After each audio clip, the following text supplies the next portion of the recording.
Charlie Parsons for Boxing Social in association with William Hill and Empire Fight Store. Ben Davison, you don't right now, but you've had a smile on your face all afternoon. Shabaz has been announced as a Matchroom signing. Let's go straight into that.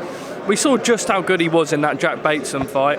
I suppose then inactivity, it always happens with fighters. Matchroom can give him the momentum he needs. Yeah, for sure. You know, that was a big part of the agreement, was the activity that he's getting within his new contract, and that's exactly what he needs, as well as the platform, the promoter behind him.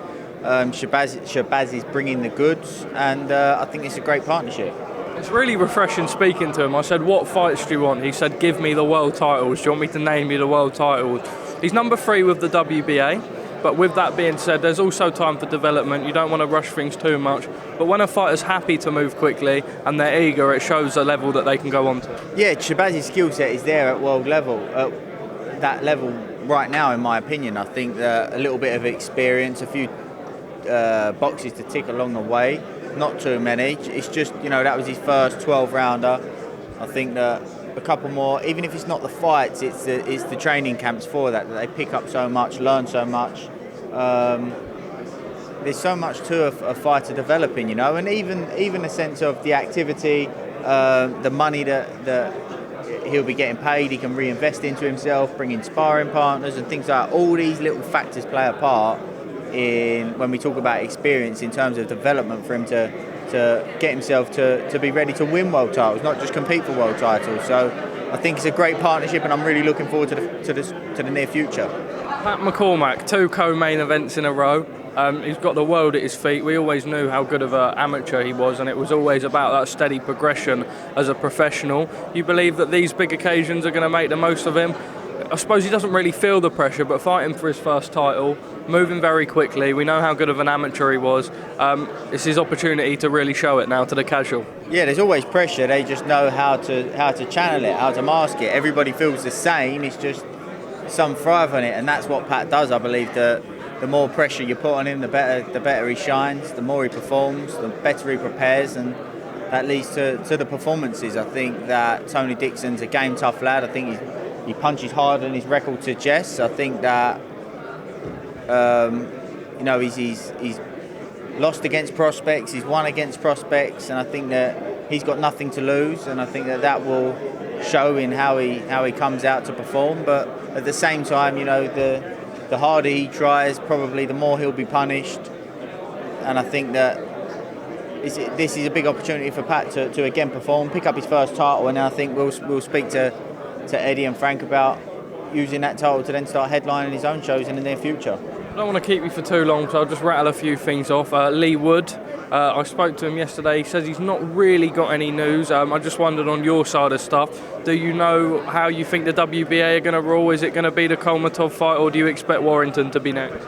We'll be having a discussion tomorrow, probably after the weigh-in, later on in the evening, with the team about the best route, options, locations, etc., etc. So probably have some more news post-fight. Leigh said time and time again he worked hard for this belt, so he won't just be giving it up. Do you believe that if it is Kolmatov, you and the team go into that as normal? Well, we'll see. We've got to weigh up the best options and what the fans want to see as well. Kolmatov's obviously a great fighter, but I don't think it's a fight that's in demand at the same time. Leigh has the capabilities to also move up. That is an option.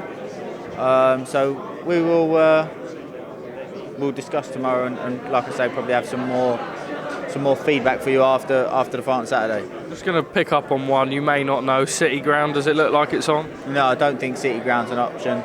I think that the dates that are available, the timing of it, I think they're laying a new pitch. I don't think it's going to work out. Okay, Ben, just quickly on the world of boxing as a whole, Anthony Joshua versus Dillian Whyte, it's been up in the air about if it will happen. There's almost so much talk now with the heavyweights and negotiations, more talk than the fight itself. Do Do you think as fans we should see the Whyte fight first, or would you get if he were to just take any top 15 fighter before Wilder in December? I think the Whyte fight's a great fight. I think that Joshua would be favourite, should be favourite. I think that there's question marks with Joshua where people are saying that he hasn't been on his best of form. That's how people feel. I think that Dillian Whyte's coming off a is he fought since? Against Franklin, yeah, I don't think against Franklin. So I think that people will look at that as an even matchup, relatively even. But I think Joshua will be the slight favourite. But I just think the emotions and everything that's involved in the history and all the rest of it, I think it's a great sell. I think it makes for a great fight. I think emotions will get the better of the two guys, and I think that it will end up being another great fight with drama, entertaining, and I think it stands them both in good stead, and I think it's the right fight to make for both guys. As much as you train and sort of perfect the art, we're all a fan at Foremost. When you see all this back and talk online about rematch clauses and all this and all that, and a lot being said and not actually done, what's your view on it? I understand it's the business, you know.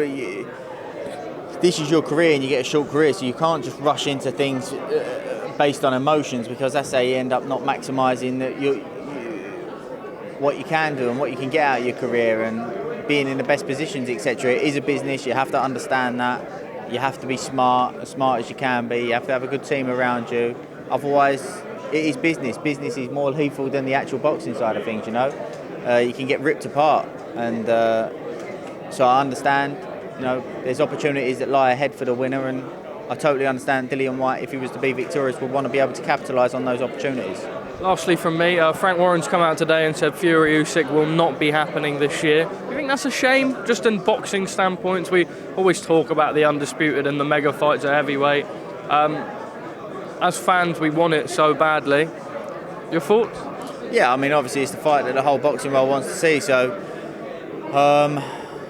hopefully at some point we will get it, whether it's the end of this year or the start of next year, but we've been saying that for quite a while now, haven't we? Look, Ben, I always appreciate your time. I know you're not always massive on doing interviews, but you do always give me the time. I've got to say, I'm not sure about those, but everything else I'm liking. Ben Davison, thank you very much. I won't worry about your views on the cloth.